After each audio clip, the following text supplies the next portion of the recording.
अस्सलाम वालेकुम। दुरूद शरीफ पढ़ लें।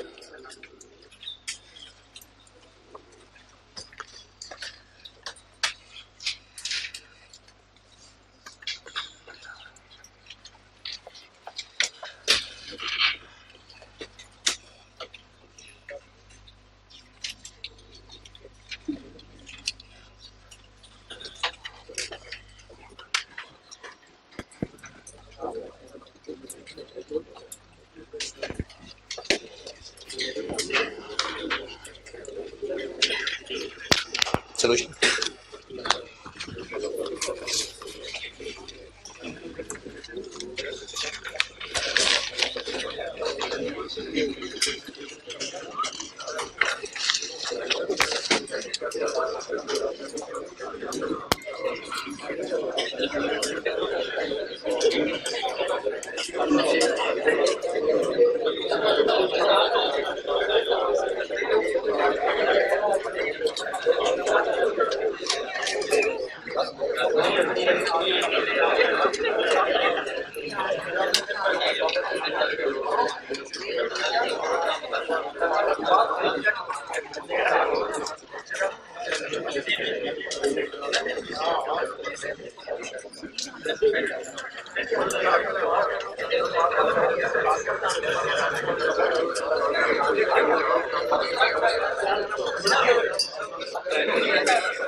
अच्छा, मिड टर्म मैं डिस्कस नहीं कर सका था और उसमें क्वेश्चन नंबर 1 किसी से कर भी रहा हूँ डिस्कस या नहीं फायदा। तो क्वेश्चन नंबर 1 बहुत ही आसान क्वेश्चन है और अगर इसमें किसी को मुश्किल परेशानी है तो उसको शर्म भी आनी चाहिए। वैसे सवाल की रिक्वायरमेंट थी कि इनकम स्टेटमेंट दोबारा बना दें FIFO से, और इनकम स्टेटमेंट में आपको जो फिगर्स अवेलेबल हैं उनमें से चेंज कौन सी होनी है? बस क्लोजिंग स्टॉक ही चेंज होना है और तो कुछ चेंज होना है। सेल्स वही है, ओपनिंग स्टॉक वही है, क्लोजिंग स्टॉक चेंज होना है, परचेजेस वही हैं, एक्सपेंसेस वही हैं।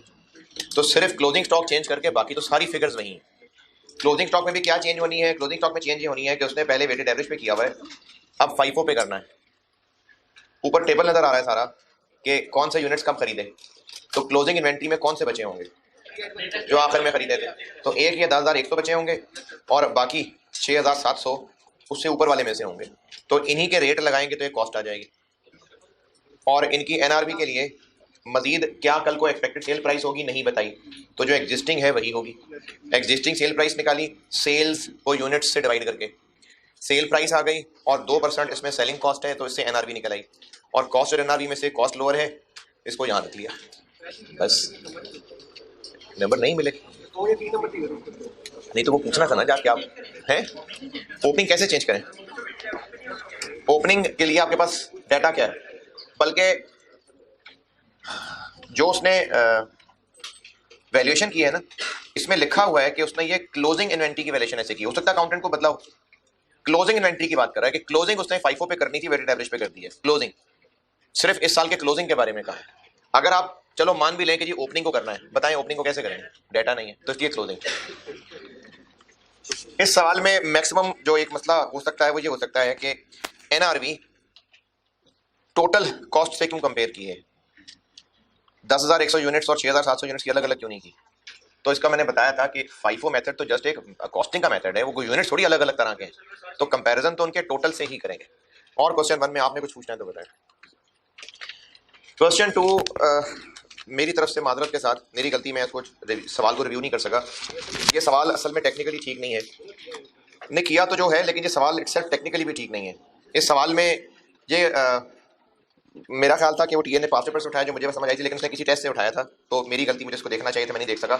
तो ये सवाल टेक्निकली ठीक नहीं है। इस सवाल के अंदर सवाल बनाने वाले ने अप्रोच ये की थी कि वैल्यूज़ जो बताई थी, नई वैल्यूज़ निकालनी थी, एक FIFO से थी और एक वेटेड एवरेज से थी, और कुछ एरर्स थे वो ठीक करने थे। अब उसमें टेक्निकल गलती ये है कि जब FIFO और वेटेड एवरेज दो अलग अलग तरीके हैं तो कॉस्ट सेम कैसे हो सकती है। जो एडजस्टमेंट्स बताई हैं उन सब में सेम कॉस्ट FIFO में, उन सब में सेम कॉस्ट EFCO में, सेम कॉस्ट लेंगे तो वो तो हो नहीं सकती। तो इसलिए टेक्निकली ही गलत है, वो मुझे अंदाजा नहीं था। मैं इसमें इस सवाल को माजरत के साथ डिलीट कर दें है जी, मार्क्स भी खत्म कर दें मेरी तरफ से। आप 15 नंबर और ले लें, चल रख लें 15, 150 नंबर रख लें यार, और बताओ 500 रख लें बस, आखिरी 500 रख लें, 500 नंबर्स। क्वेश्चन नंबर 3,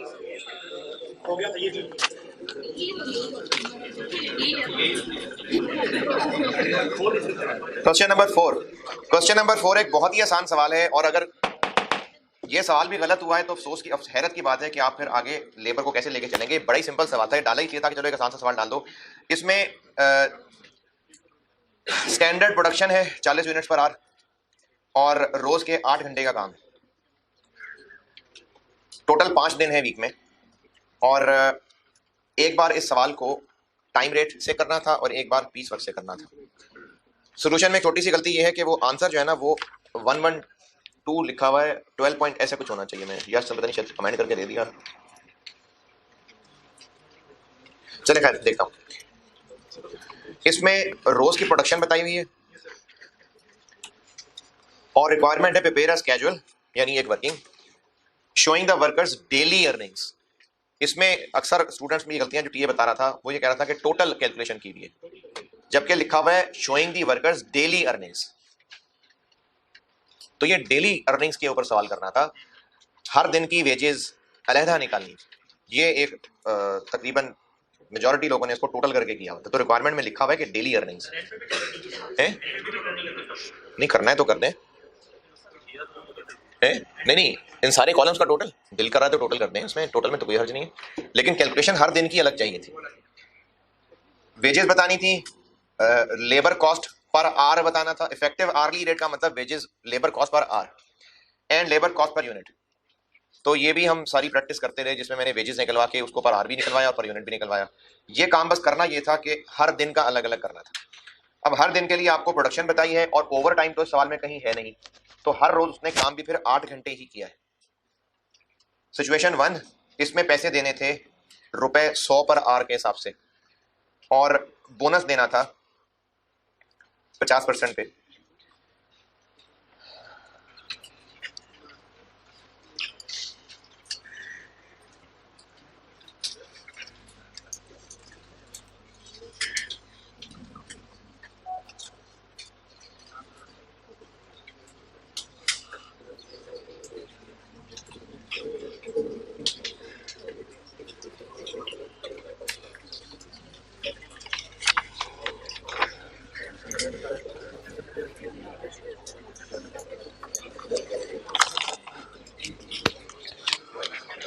दिन क्या है? मंडे। पक्की बात है, सैटरडे भी है शायद ना, थर्सडे नहीं।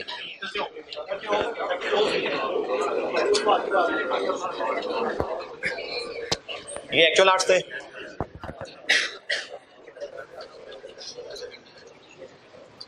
ऐसे ही है ना, 8 घंटे ना हर रोज, और स्टैंडर्ड आवर्स 1 घंटे की स्टैंडर्ड प्रोडक्शन बताई हुई है 40।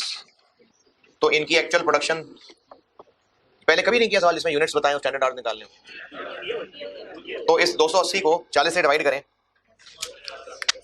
7 ट्यूसडे वाला है।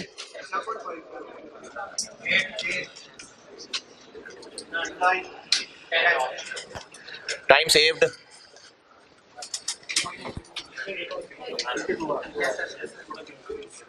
बोनस देना है 50%, यानी 50 रुपए। क्या नहीं रेट लिखा है ना, ये हो गया बोनस 100 रुपए, ओ 50 रुपए, और ये हो गया 100 रुपए, ये बोनस आ गया। और वेजेस कितनी है? वो 800 800 800 है।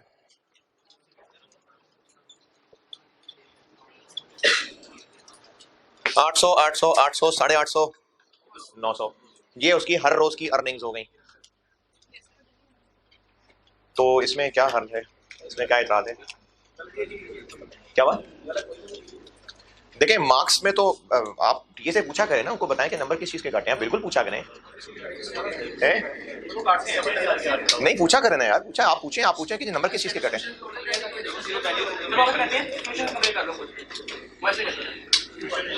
अच्छा चले, वो कल महक को इसलिए बुलाया था, आज भी उन्होंने कहा तो खुद ही आएंगे टेस्ट रिटर्न करने, आप बिल्कुल दोबारा बता दीजिएगा जो मैंने इधर सामने बताया, इस पे बताएं क्या एतराज। अब ये हर रोज की अर्निंग्स हो गई 800 800 800 850 900, ये हर दिन की अर्निंग्स हो गई। पूछा हुआ है डेली अर्निंग्स, पूछा हुआ है लेबर कॉस्ट पर आर, 888 से डिवाइड कर लें।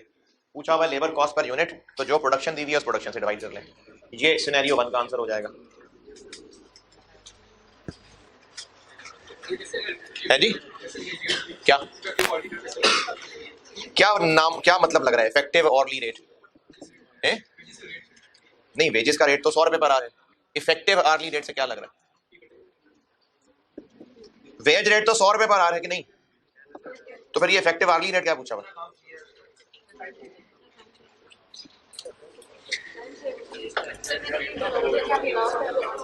ये एंड रिजल्ट है जो उनको वेजेस देनी है वर्कर को। अब हमें ये वेजेस देनी पड़ेगी, इनके हिसाब से पर आर कितना देना पड़ेगा उनको। इफेक्टिव आर्ली रेट मतलब रेट पर आर, और इफेक्टिव कि हमें इफेक्टिवली कितना पैसे देने पड़ रहे हैं, तो इसका मतलब था लेबर कॉस्ट पर आर। तो ये जो मैंने ब्लैक लाइन लिखी हुई है, this divided by number of hours, जो कि हर रोज 8 है।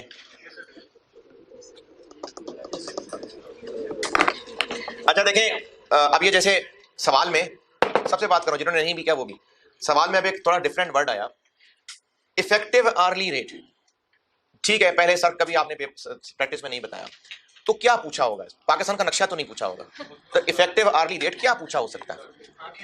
आर्ली रेट यानी रुपए पर आर, इफेक्टिव आर्ली रेट, इसमें और क्या मैक्सिमम क्या पूछा हो सकता था? 100 रुपए वेज रेट तो बताया हुआ है। इफेक्टिव आर्ली रेट कि अब हमें बोनस देके, ओवर टाइम देके, फलाना प्रीमियम, फलाना अलाउंस देके अब इफेक्टिवली कितना बंदा ये कॉस्ट कर रहा है हमें, यानी अल्टीमेटली वेजेस पर आर पूछी थी। तो अगर कोई डिफरेंट नाम नजर आ जाए तो उसका वर्डिंग का ऑपरेशन कर लिया करें। एंड द लेबर कॉस्ट है, इतना टाइम नहीं होता। चलो यार आपकी पहले मेहरबानी, आप पेपर देने आ जाते हैं टाइम निकाल के। लेबर कॉस्ट पर यूनिट, इसको यूनिट्स पे डिवाइड कर दें। और सिनेरियो 2 ये पूछा हुआ था कि अगर पैसों का जो मामला है वो रुपीस पर यूनिट है तो क्या? रुपीस पर यूनिट ये तय किए हुए हैं कि अगर जितना कम से कम रिक्वायर्ड है उतने यूनिट्स बनाता है तो फिर तो देंगे इसको 4 रुपए, लेकिन अगर यूनिट्स बनाएगा कम तो फिर देंगे 3 रुपए। तो स्टैंडर्ड प्रोडक्शन कितनी, 1 घंटे में कितने यूनिट बनने चाहिए? 40, और रोज के 8 घंटे के हिसाब से देखें तो 320। तो जब उसने 320 से कम बनाए तो तब उसको रेट 3 रुपए दिया, और जब 320 या उससे ज्यादा बनाए तो उसको रेट 4 रुपए दिया।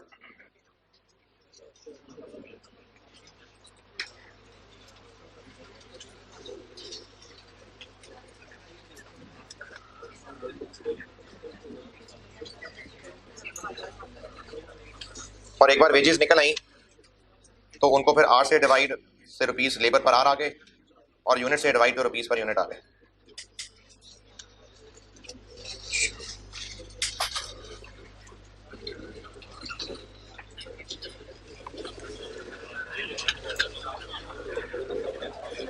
अच्छा इसमें ये जो रिक्वायरमेंट, मैं बेकार टाइम ही जाया कर रहा हूँ यार, पहले बता देते। रिक्वायरमेंट का जो सिनेरियो 2 है, इसके 2 इंटरप्रिटेशन हो सकती हैं, दोनों ही सही है। अगर किसी ने दूसरी तरीके से इंटरप्रेट किया तो वो भी सही है कि 280 तक तो 3 रुपए मिलेगा, 320 तक, और जो से ऊपर यूनिट्स होंगे उन पे 4 रुपए मिलेगा। इस वर्डिंग से ये भी मतलब सही निकलता है, यानी जिस दिन उसने प्रोडक्शन की है 360 यूनिट्स, तो उन 360 में से 320 पे 3 रुपए और बाकी जो ऊपर वाले 40 हैं उन पे 4 रुपए। इसका मतलब इतना ये भी निकल सकता है, ये भी सही है। और ये भी सही है कि जिस क्लास में फॉल कर रहा है उस पर वो वाला रेट लग जाएगा। तो इसलिए दोनों ही तरीके सही। और इसमें जो इफेक्टिव रेट पर आर निकाला हुआ है, नहीं पर यूनिट पर आर, फिगर है जो गलत थी।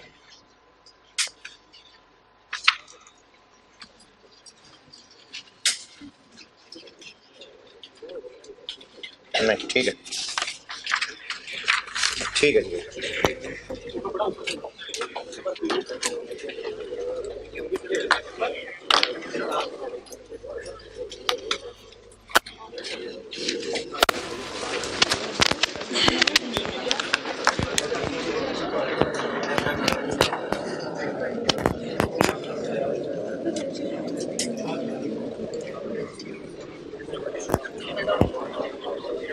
अच्छा, आज एक्स्ट्रा क्लास नहीं है।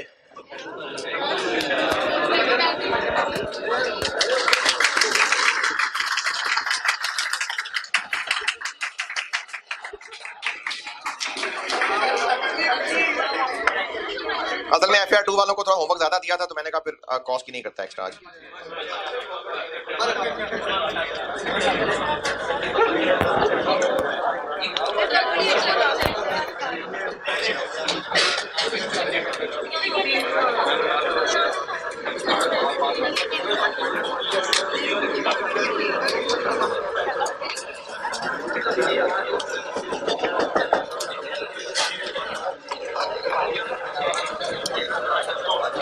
कल मैंने एंड यहाँ किया था कि इस चैप्टर में मैं दो तरह के डिसीजंस बताऊंगा।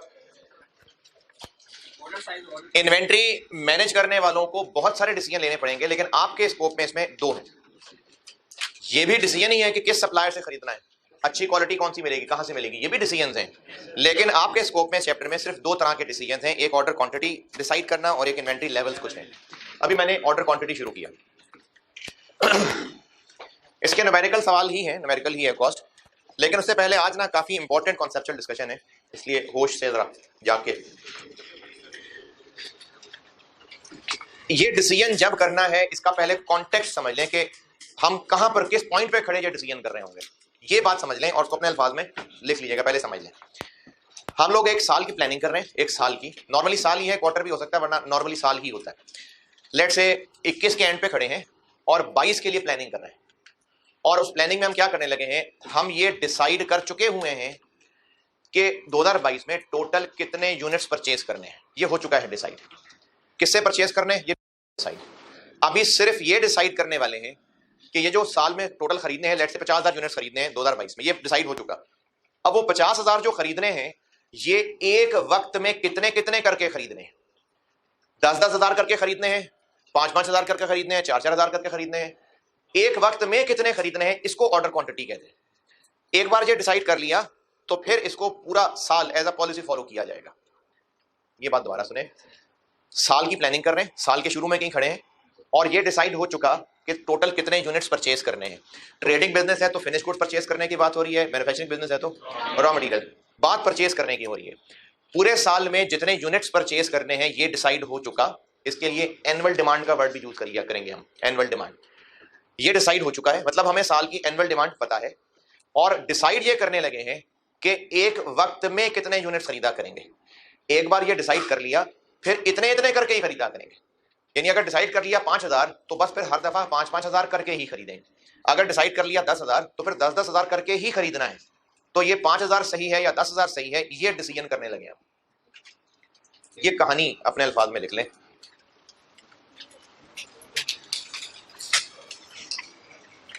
चले, जिनको भी अल्फाज समझ नहीं आए दोबारा सुने। हम एक साल की प्लानिंग कर रहे हैं, टोटल यूनिट्स जितने परचेज करने हैं इस साल में ये पता है, डिसाइड ये करना है कि एक वक्त में कितने यूनिट्स का ऑर्डर दिया करेंगे। इसको ऑर्डर क्वांटिटी या ऑर्डर साइज भी कहते हैं।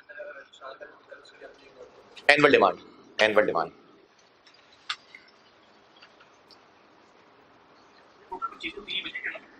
साल के शुरू में प्लानिंग कर रहे हैं तो बजट ही हो, एक्चुअल तो नहीं है। अभी हम साल के शुरू में ही खड़े हैं और शुरू में ही प्लानिंग कर रहे हैं। इस तरह के डिसीजन में हम शुरू में ही हैं और शुरू में ही प्लानिंग कर रहे हैं कि कितने यूनिट्स खरीदने हैं। तो चेंज तो तब की बात है ना जब टाइम गुजरेगा, हम तो शुरू में खड़े हैं जी। एक बार जो डिसाइड कर लिया कि एक दफा में कितने यूनिट्स खरीदने हैं, फिर पूरा साल वही फॉलो किया जाएगा। ये कॉन्टेक्स्ट है इस डिसीजन का।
जी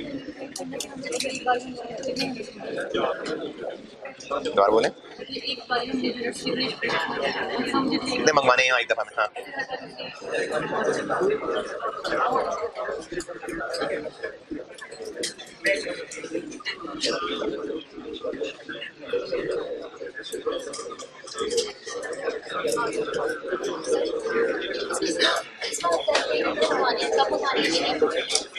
अच्छा, अभी ये डिसीजन हम चैप्टर के दूसरे हिस्से में पढ़ेंगे कि कब मंगवाने हैं, कब कब मंगवाने हैं, ये बी में बताऊंगा।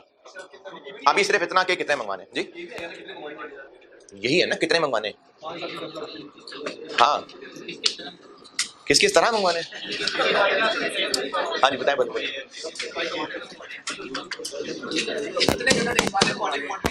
हाँ हाँ कितने?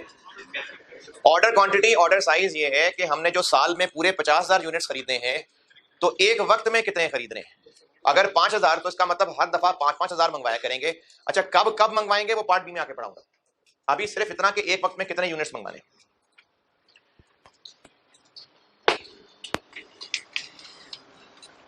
हाँ जी लिख ली बात। अभी दो चार बातें खुद अपने अल्फाज में ही लिखनी है आपने, इसलिए समझें और करें और फिर अपने अल्फाज में लिखनी है।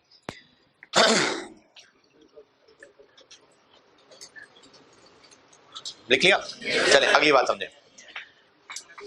जब कोई डिसीजन होता है तो किसी ना किसी फैक्टर को सामने रख के होता है। जैसे मिसाल के तौर पे अगर आपने एज ए स्टूडेंट, ये जो कल कोई स्पोर्ट्स गाला पे अगर आ रहा हुआ और नाश्ता वाश्ते तक भी पहुंचना है आपने, अगर 8 से लेके 10 बजे तक, हाँ तो अब आपने जब घर से निकलना होगा तो आपने ये फैसला करना है। अच्छा मिसालें मैं जो मर्जी जैसी मर्जी दूं, लेकिन जो सवाल होगा वो सीरियस होगा, उसका सीरियस जवाब दीजिएगा। सुबह घर से निकलना है और फैसला यह करना है कि कौन से रूट से जाना है। सुन लेना, सवाल पूरा पढ़ लें, सवाल पूरा सुन लें। ये डिसाइड करना है कि कौन से रूट से पहुंचना है। इस डिसीजन के लिए क्या क्या बातें कंसिडर कर रहे होंगे। टाइम कितना रह गया, बिल्कुल ठीक है, शाबाश।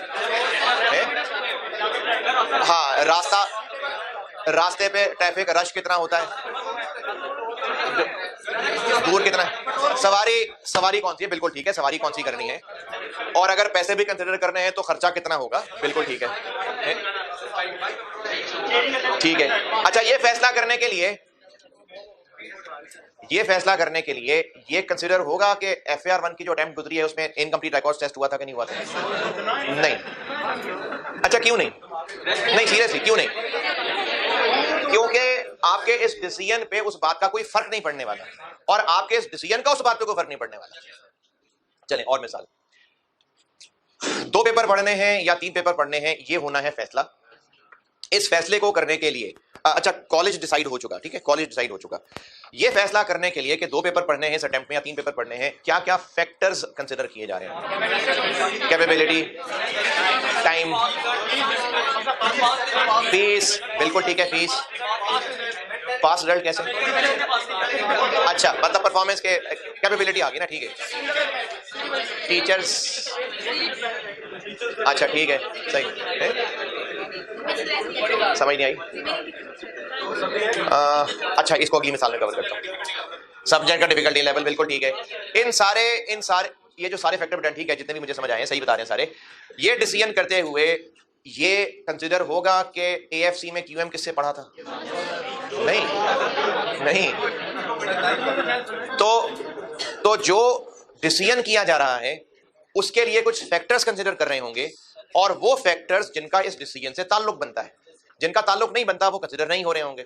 और मिसाल छोड़ दे, मिसाल फौरन खत्म, छोड़ दी मिसाल, ऑपरेशन ना करना शुरू कर दिया अगर मिसालों का चेंज। मिसाल और बताता हूं, मिसाल बता रहा हूं और अगर डिसीजन ये करना है कि हॉस्टल कौन से एरिया में अरेंज करना है, ढूंढना है, इसके लिए क्या क्या फैक्टर्स कंसिडर करने होंगे। कॉलेज, बिल्कुल ठीक है, हॉस्टल के चार्जेस क्या हैं, मेस कैसा है, फैसिलिटीज, एनवायरनमेंट कैसा है।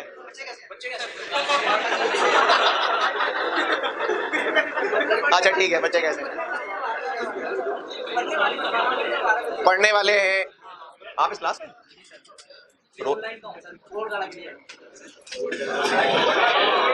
तो स्पोर्ट्स वाला यहाँ तो नहीं है? अच्छा, दूसरे शहर से है। अच्छा अच्छा ठीक है। तो कंसिडर कर रहे होंगे कि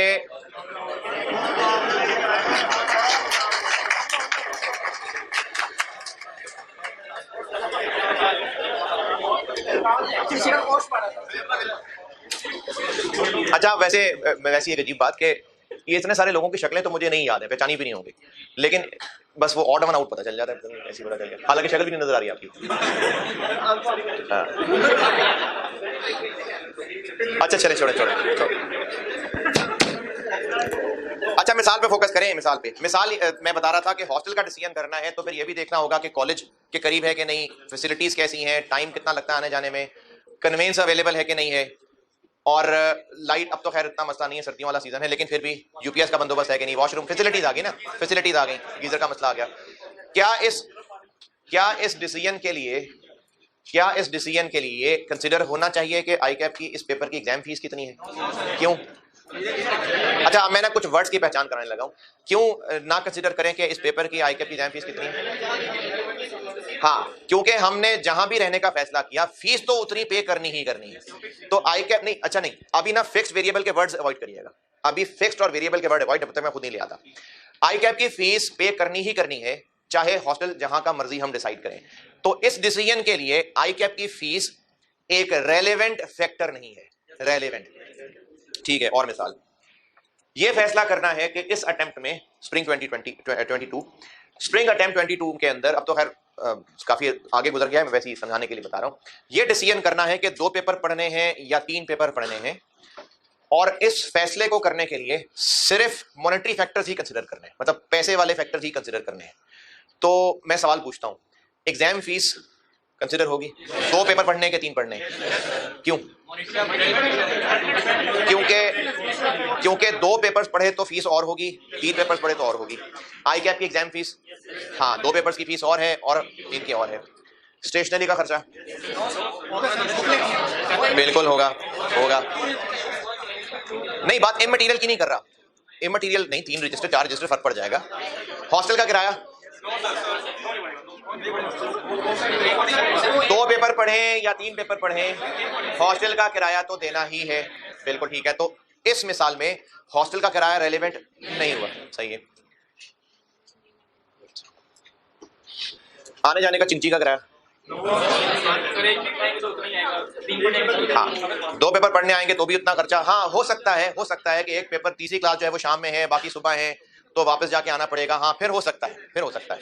तो देखना पड़ेगा कि सिर्फ उन फैक्टर्स को कंसिडर किया जाएगा जो उस डिसीजन के लिए रेलेवेंट है। और ये डिसीजन रेलेवेंट, ये पूरा महीना ये बातें चलनी है, बार बार चलनी है। तो एक तो इतनी बात लिख लें अपने अल्फाज में कि जब भी कोई डिसीजन किया जाता है तो सिर्फ वो इनकम्स एक्सपेंसेस कंसिडर होंगे, सिर्फ वो फैक्टर्स कंसिडर होंगे जो रेलेवेंट फॉर दैट डिसीजन है।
हाँ जी, लिख ली बात। चले अगली बात। जब भी कोई डिसीजन करना होता है ना, तो इसके लिए क्या फैक्टर रेलिवेंट है या क्या फैक्टर रेलिवेंट नहीं है, ये डिपेंड करता है कि हम किस टाइम फ्रेम को सामने रख के डिसीजन कर रहे हैं। जैसे हॉस्टल अरेंज करना या रहने के लिए घर अरेंज करना, इन दोनों के फैक्टर्स फर्क होंगे, क्योंकि हॉस्टल अरेंज करने के लिए टाइम फ्रेम क्या है, 1-2 साल बस यही है, जबकि घर देखने के लिए तो जिंदगी भर है, क्योंकि अनलेस के कोई अरबपति खानदान से हो तो उसके तो होंगी 10-12 घर, लेकिन नॉर्मली सीए में भी मिडिल क्लास गरीब लोग ही होते हैं, तो इनकी जिंदगी भर में बस एक अचीवमेंट, एक घर होती है। तो अब जब वो एक घर बनाना है तो उसके कंसिडर करने वाले फैक्टर और हॉस्टल की जगह कंसिडर करने वाले फैक्टर्स फर्क होंगे, क्योंकि हॉस्टल में जब आए तो उसका असर बस 1-2 साल तक रहना है, लेकिन जब रहने की जगह है तो वो तो जिंदगी भर रहना है। तो टाइम फ्रेम भी डिसाइड करेगा कि क्या रेलिवेंट है क्या नहीं है। जैसे अगर स्प्रिंग 22 को बस सिर्फ सामने रखना है तो 2 पेपर्स पढ़ने हैं या 3 पेपर्स पढ़ने हैं, हॉस्टल का किराया रेलिवेंट है। लेकिन अगर पूरे कैफ को सामने रख के फिर डिसीजन करना है कि अभी 2 पेपर पढ़ने हैं कि 3 पेपर पढ़ने हैं, क्यों हो जाएगा? क्योंकि एक आधा पेपर रह गया तो एक अटेम्प्ट और बढ़ जाती है। अगर 3 पेपर करते हैं तो हो सकता है साल का प्लान बने, 2 पेपर करते हैं तो 1.5 साल का प्लान बने, तो हाँ अब हो जाएगा रेलिवेंट। तो इसलिए फैक्टर रेलिवेंट है या नहीं है ये डिपेंड करेगा कि क्या टाइम फ्रेम सामने रखा गया है। जैसे मिसाल के तौर पे अगर यहाँ पर कोई मार्कर गिर गया है, अंधेरा है कमरे में, कोई मार्कर गिर गया है और मैंने ढूंढना है, तो मुझे सारे हॉल की लाइट्स ऑन करने की जरूरत नहीं है, मुझे बस यहाँ जो 8-10 फुट का अंदर अंदर एरिया है मुझे सिर्फ वहां की लाइट ऑन करनी है, बाकी मुझे फिलहाल इंटरेस्ट नहीं है लाइट्स ऑन करने में। तो सिर्फ हम अगर 1 साल का फेज सामने रख रहे हैं तो बस उस 1 साल के अंदर अंदर जो रेलिवेंट हमें लगेगा उसको कंसिडर कर लेंगे। जो बाद के दूर के इफेक्ट है, क्योंकि वैसे हर डिसीजन का कहीं ना कहीं आप देखेंगे तो दूर का इफेक्ट भी बन जाता होगा। जैसे अगर हॉस्टल का डिसीजन लेना है तो 2 साल को सामने रख के डिसीजन लें तो ये तो समझ आती है बात, लेकिन अगर आप देखें तो लॉन्ग रन इफेक्ट भी हो सकता है। उस इलाके में आपकी जो एनवायरनमेंट है वो किस तरह का है, आपका मिजाज पे क्या असर पड़ना शुरू हो जाएगा, साथी किस तरह के हैं, पढ़ने देते हैं पढ़ने नहीं देते हैं, आवारागर्दी है, क्राइम्स वाला एरिया है, खुद भी पूरी हरकत में पड़ गए तो सारी जिंदगी का अफेक्ट रहना है, क्राइम वाला एरिया है, वहां पर चोर चुके भी बहुत होते हैं, रोज आए दिन पुलिस के छापे पड़ रहे होते हैं, तो ये जिंदगी पर असर डालना शुरू हो जाएगा। तो अब फैक्टर सिर्फ 2 साल वाला नहीं रह गया, उसके लॉन्ग लाइफ असरात होने शुरू हो गए। तो इसलिए डिपेंड करता है कि डिसीजन किस टाइम फ्रेम को सामने रख के करना है। तो अगली बात यह लिख लीजिए कि रेलिवेंट है या इररेलेवेंट है, इस बात का फैसला टाइम फ्रेम को देख के किया जाता है जिसके लिए डिसीजन किया जा रहा है।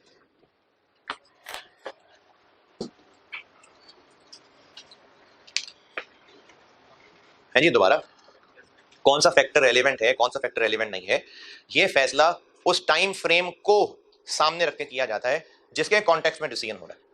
जैसे यहां पर मैंने क्या बताया शुरू में, हम 1 साल, हम 1 साल की प्लानिंग कर रहे हैं ना, तो इसमें हम जो भी फैक्टर रेलिवेंट है नहीं है इसका फैसला उस 1 साल की रोशनी में करेंगे।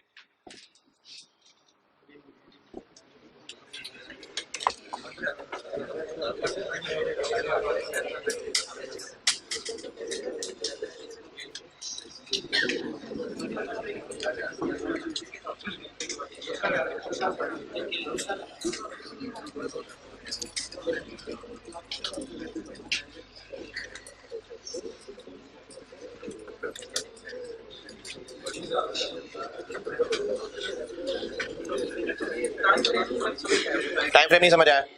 हम जो डिसीजन करने जा रहे हैं वो किस टाइम पीरियड को सामने रख के किया जा रहा है। जैसे अभी इस टॉपिक का मैंने इंट्रोडक्शन ही ये दिया है कि हमने 1 साल की प्लानिंग की है कि इस 1 साल में टोटल 50,000 यूनिट्स खरीदेंगे, तो कितने कितने करके खरीदेंगे, इस डिसीजन को किस टाइम फ्रेम को सामने रख के किया जा रहा है, 1 साल, ये मुराद है मेरी। कि अब हम उस साल के कॉन्टेक्स्ट में देखेंगे कि क्या क्या रेलिवेंट है क्या इररेलेवेंट है। तो किसी डिसीजन के लिए क्या फैक्टर रेलिवेंट है क्या रेलिवेंट नहीं है, इसके लिए जरूरी होता है पहचानना कि हम किस टाइम पीरियड को सामने रख रहे हैं। आल्दो का ये बात अब इतनी ज्यादा तंग नहीं करेगी आपको, क्योंकि आपके सिलेबस में अब शॉर्ट टर्म डिसीजन मेकिंग ही है, लॉन्ग टर्म डिसीजन मेकिंग जो है वो एमएफए में शिफ्ट हो गई, पहले कॉस्ट में होती थी। तो आपके सिलेबस में अब शॉर्ट टर्म डिसीजन मेकिंग ही है, यानी हम जो इस महीने में डिसीजन मेकिंग करेंगे उसका कॉन्टेक्स्ट 1 साल ही हुआ करेगा।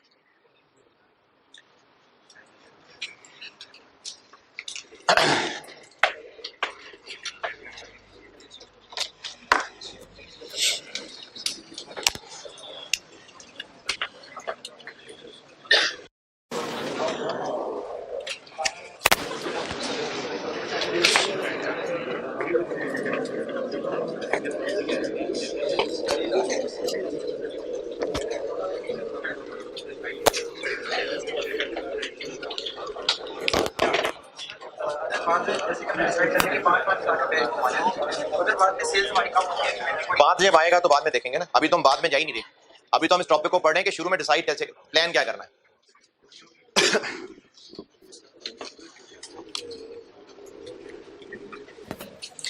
तो फिर हम इस डिसीजन को, ये जो डिसीजन करने लगे कि एक वक्त में कितने मंगवाने हैं, इसका हमें तरीका फिर ये अपनाना है। डिसीजन का मैकेनिज्म ये होगा, अच्छा इसमें भी ना मैं तो दूसरे लेवल के चांस बहुत ज्यादा, दूसरा लेवल बहुत कम ही आएगा। दो लेवल्स के मैं डिसीजन आपको बताता हूं। जैसे एएफसी में, क्यूएम में स्पेशली, जैसे भी प्रैक्टिस की होगी, क्वेश्चंस एमसीक्यूज भी होते होंगे और फिल इन द ब्लैंक्स भी होते होंगे, हैं? अरे प्रैक्टिस में तो फिल इन द ब्लैंक भी होते होंगे, नहीं होते हैं ना? वो आपके एग्जाम में ना आए अलग बात है, वरना फिल इन द ब्लैंक्स भी होते हैं। क्या बात? हाँ नहीं, उसका आंसर आपने बस लिखना है, नहीं ऑप्शंस नहीं है। तो डिसीजन ऐसे हालात में भी हो सकता है कि ऑप्शंस में से चूज करना है और ऑप्शंस नहीं है, बस वैसे ही बताना है कि सही क्या है।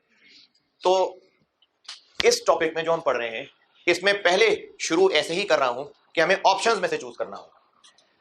किस चीज की ऑप्शंस, क्या डिसाइड करने लगे? ओक्यू।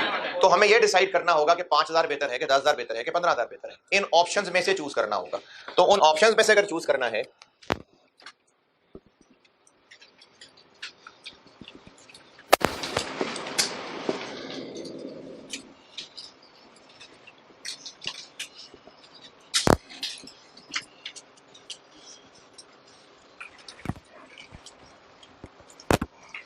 अगर इन ऑप्शंस में से चूज करना है तो उसका तरीका ये होगा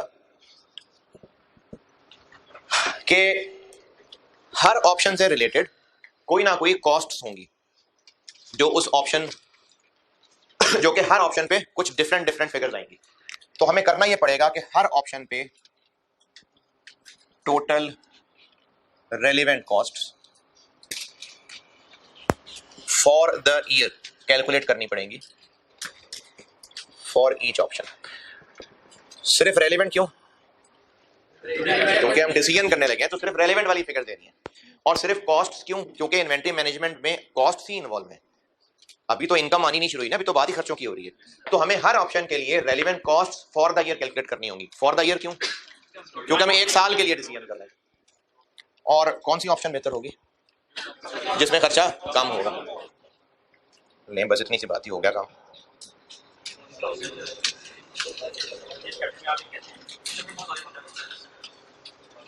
इसीलिए कहता ना, ताकि कुछ तो खुशी मिले ना।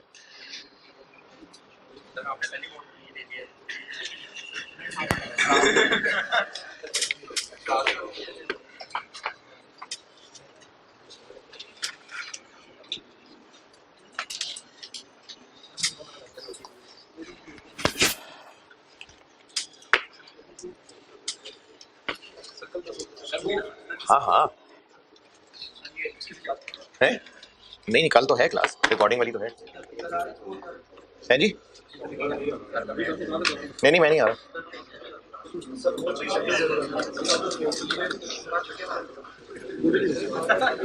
नहीं मैंने जाना है कि मैं जरूर आता, वरना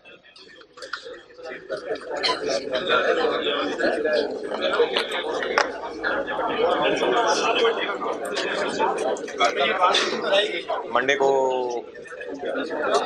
12:30, मंडे को 12:30।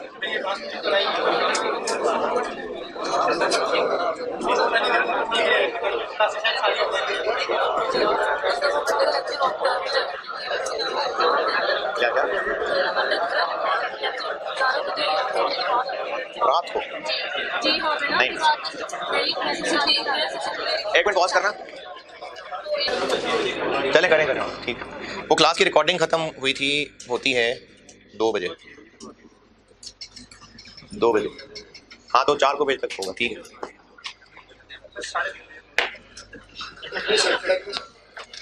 ये नोटेड।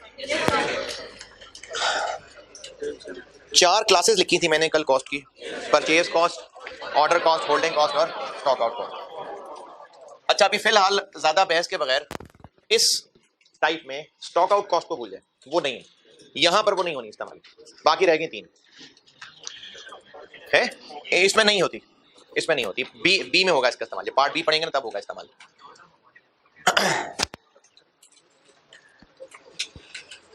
अगर ओक्यूज डिफरेंट होंगे तो हमें उनमें से चूज करना है। तो हमने हर एक लेवल पे रेलिवेंट कॉस्ट निकालनी है, यानी वो जो बाकी तीन रह गई, परचेज कॉस्ट, ऑर्डर कॉस्ट और होल्डिंग कॉस्ट, वो तीनों हमने हर एक के लिए कैलकुलेट करनी है, और जिनमें ग्रैंड टोटल लोएस्ट आ रहा होगा रेलिवेंट। तो फिर वो तीनों कैलकुलेट करनी कैसे हैं, उनका फार्मूला देख लेते हैं। ये कॉस्ट कैलकुलेट करने का फार्मूला बता रहा हूं। टोटल परचेज, अच्छा एक वर्ड मैंने बोला था इन केस किसी ना लिखा हो, ये जो हम प्लान कर चुके हैं ना कि इस अगले साल में टोटल कितने यूनिट्स खरीदने वाले हैं, इसको एनुअल डिमांड कहते हैं। एनुअल डिमांड, जिस साल का हम प्लान कर रहे हैं उस साल में टोटल कितने यूनिट्स खरीदेंगे, इसको एनुअल डिमांड कहते हैं।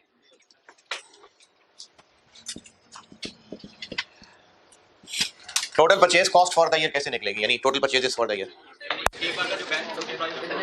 जितने यूनिट खरीदने into purchase price per unit, बिल्कुल ठीक है। परचेज कॉस्ट पर यूनिट, और ये मैं कल बता चुका हूं, उसमें परचेज प्राइस और नॉन रिफंडेबल टैक्सेस ड्यूटीज, ये वही इनटू क्या नाम दिया उनको भी, एनुअल डिमांड। एनुअल डिमांड मैं इसके सवाल तो कराऊंगा, लेकिन उससे पहले फार्मूले बता रहा हूं ना, उसके बाद तो फिर सवाल ही करने हैं। हमें हर ऑप्शन पे वो तीनों कॉस्ट कैलकुलेट करनी है, तो उनके फार्मूले, तो ये एक का फार्मूला आ गया total purchase cost for the year का। क्या, हाँ इससे आगे बस ये मैंने स्टेप्स कर दिए, खत्म हो गई बात, ये स्टेप्स हो गए बस। अब ये कैलकुलेशंस कैसे करनी है उसके फार्मूले बता रहा हूं।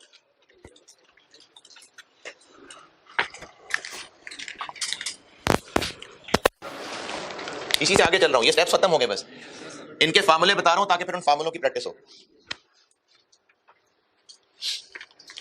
Total order cost for the year,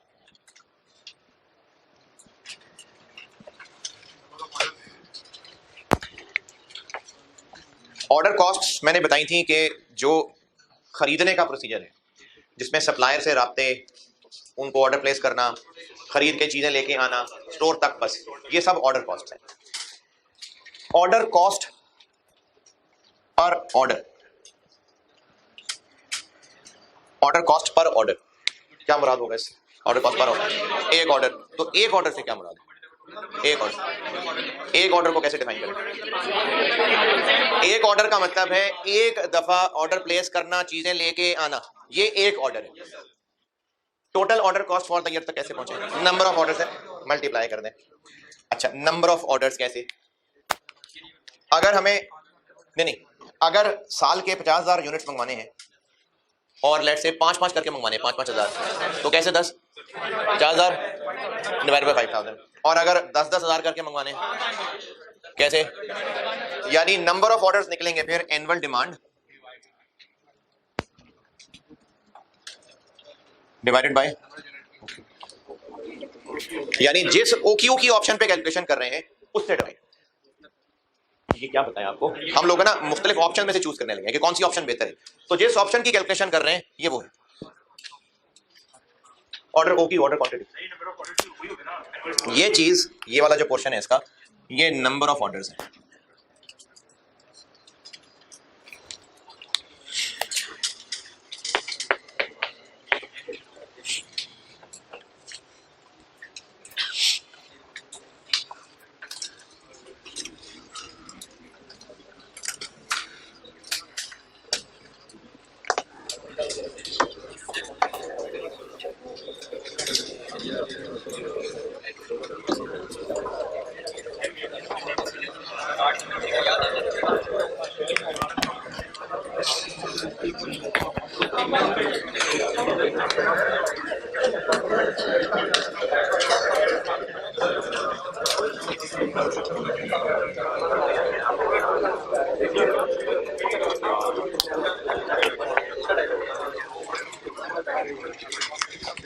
total holding cost for the year, ये फिक्स्ड होगी।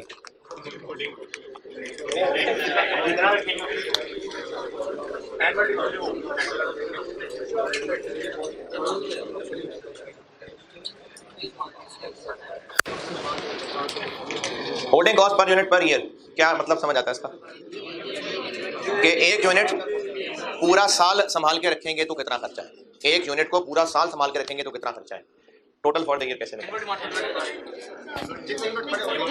जितने यूनिट्स पड़े होंगे। हाँ कितनी पड़ी होगी क्लोजिंग इन्वेंट्री, क्लोजिंग इन्वेंट्री तो साल के एंड पे बची हुई होती है, एवरेज कर लेंगे।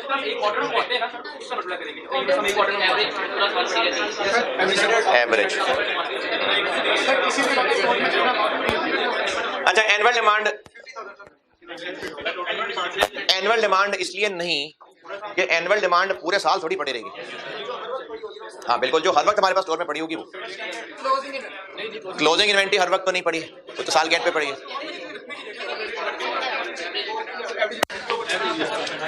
हाँ जी, इसका आंसर होता है average inventory. Average inventory, OQ नहीं, एनुअल डिमांड भी नहीं, एवरेज इन्वेंट्री। क्यों एवरेज इन्वेंट्री, क्यों? इसका कॉन्सेप्ट ऐसे समझ लीजिए कि जैसे अगर इस क्लास की एवरेज अटेंडेंस लेट्स से 80 है पूरे सेशन में एवरेज अटेंडेंस 80 है, इसकी क्या इंटरप्रिटेशन है कि हर रोज क्लास में 80 स्टूडेंट्स बैठे होते थे, ये मतलब है एवरेज। अच्छा इसी तरह से एवरेज इन्वेंट्री का क्या कॉन्सेप्ट होगा कि कितने यूनिट्स हर रोज, अच्छा जब हर रोज इतनी इन्वेंट्री पड़ी होती थी लेट्स से 4000, तो फिर हम ये कह सकते हैं कि 4000 यूनिट्स ही पूरा साल रहे। इसका मतलब ये नहीं कि वही पड़े गले सड़ते रहे, टोटल तादाद 4000 यूनिट। तो holding cost per unit per year का मतलब है एक यूनिट पूरा साल होल्ड करें तो कितना, इनटू 4000 यूनिट पूरा साल होल्ड करें तो कितना। तो एवरेज इन्वेंट्री की इंटरप्रिटेशन ही यही है कि ये वो यूनिट्स हैं जो ऑन एन एवरेज हर वक्त मौजूद थे। जब हर वक्त मौजूद थे इसका मतलब पूरा साल मौजूद थे। तो holding cost per unit per year into average inventory. क्या हुआ, ये कैसे निकलेगी? तो भी साफ साफ नजर आ रही होगी है जी। स्टैंडर्ड क्यों? अच्छा वेरिएंस खत्म हो गया, वेरिएंस खत्म, अब स्टैंडर्ड नहीं है।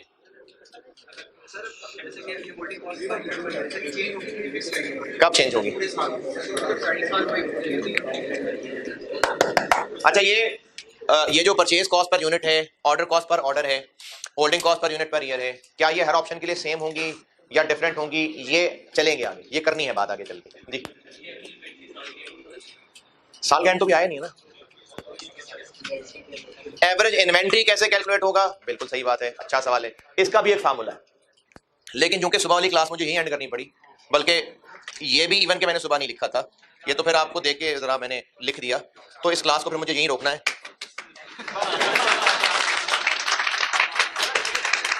यार पढ़ने क्यों आते हैं आप? कल असल में रिकॉर्डिंग दोनों के लिए होनी है ना, तो यहीं रोकना पड़ेगा। अगर रिकॉर्डिंग ना होती, अलग अलग पढ़ाना तो मैं जरूर पढ़ाता आपको, मुझे अच्छा नहीं लग रहा रोकते हुए क्लास।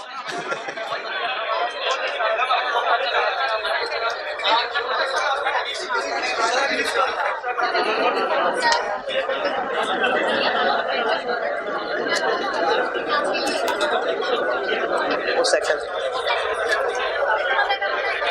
आप लोग बताते ही नहीं। चलो अब तो उन्होंने पहले बुकिंग करा दी मंडे के लिए, मंडे के लिए भी उन्होंने करा दी।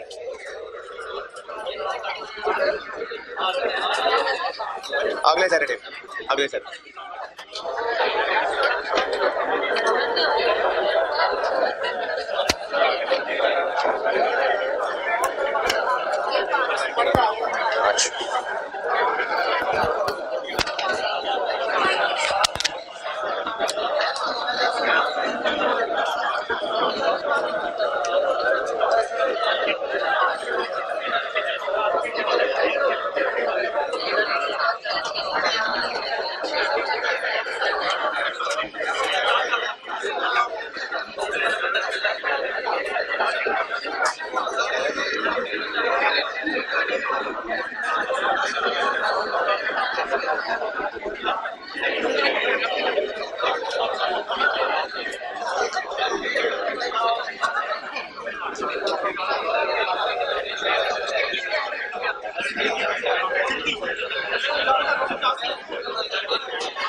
हाँ जी, इजाजत हो तो मैं दर्ज करूं।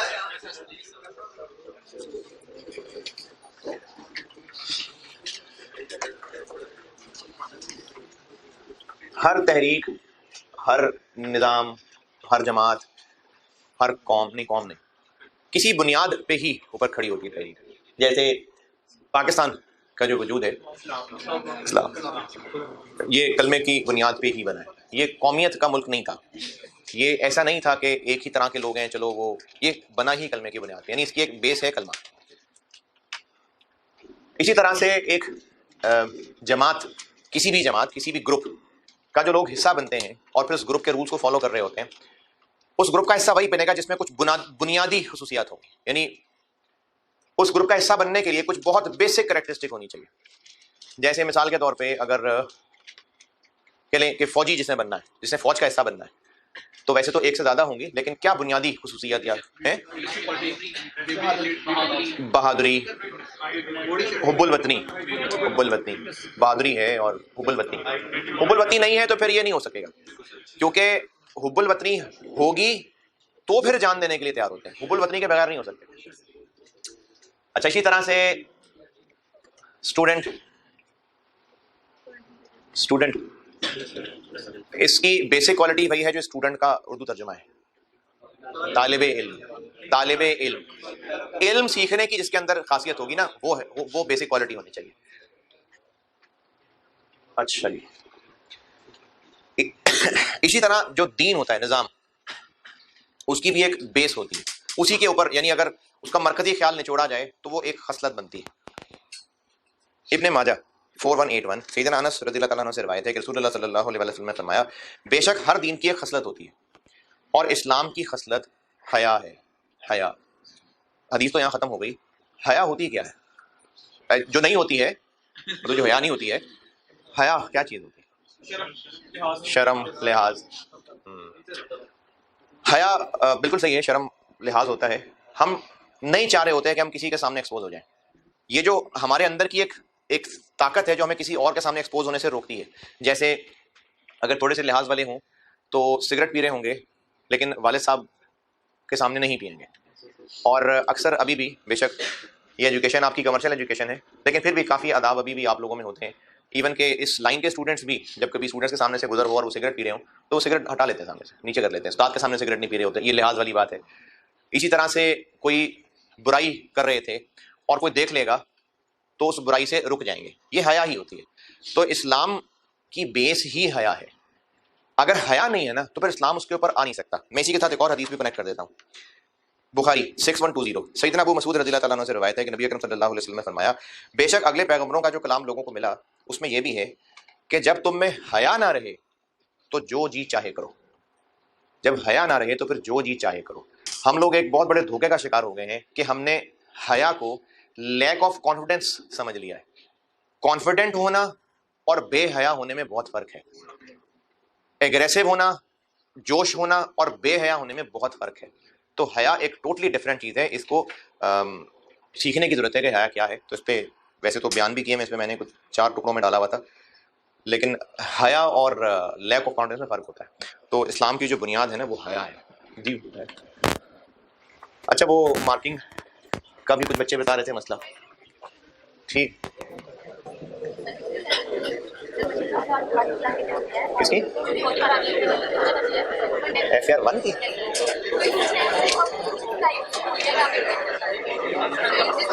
अच्छा, वो जो वहाँ बैठी हुई थी 2:30 बजे आ जाए। ठीक है, अल्लाह हाफ़िज़।